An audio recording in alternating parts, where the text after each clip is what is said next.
Baga, premier roi connu du Maroc antique.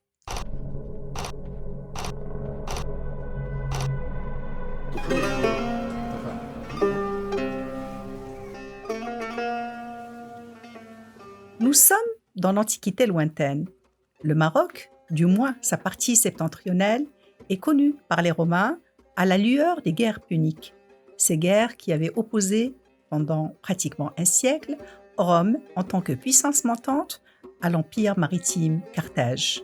La deuxième guerre punique particulièrement a permis en effet la découverte par les Romains des royaumes autochtones dits sous une forme générique libyens.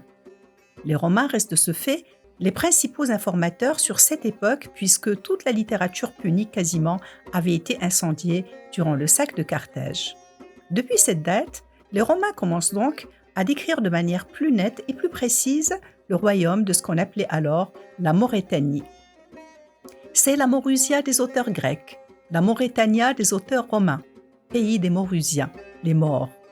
Ceux dont disait Strabon dans sa géographie qu'ils étaient les plus reculés de tous ces peuples, alors que l'historien grec Polybe les décrit pour sa part comme étant les plus occidentaux des Libyens.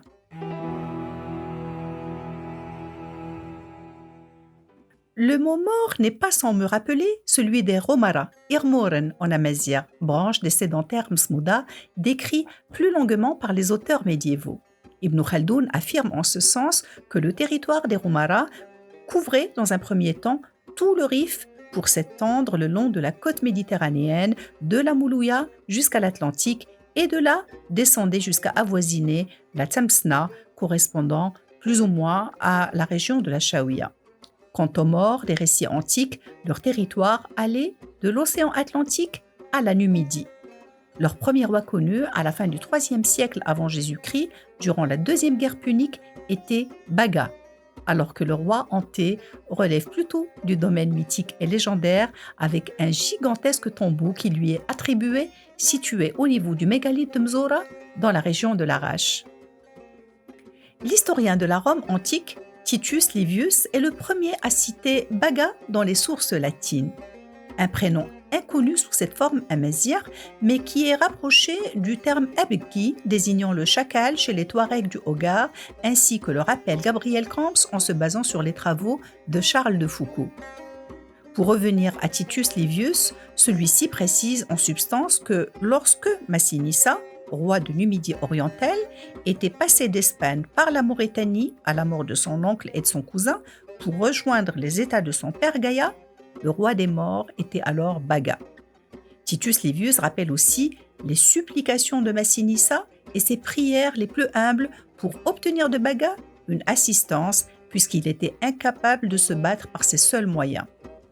De son côté, l'homme politique et historien Salluste rapporte dans son récit des combats des troupes romaines en Afrique le soutien de Baga à Massinissa à son retour d'Espagne pour gagner sans dommage les États de son père en passant par le royaume de son grand ennemi Syphax du royaume voisin de Numidie occidentale. C'était à la fin de l'automne de l'année 206 avant notre ère. Syphax était alors allié de Carthage et Massinissa allié des Romains.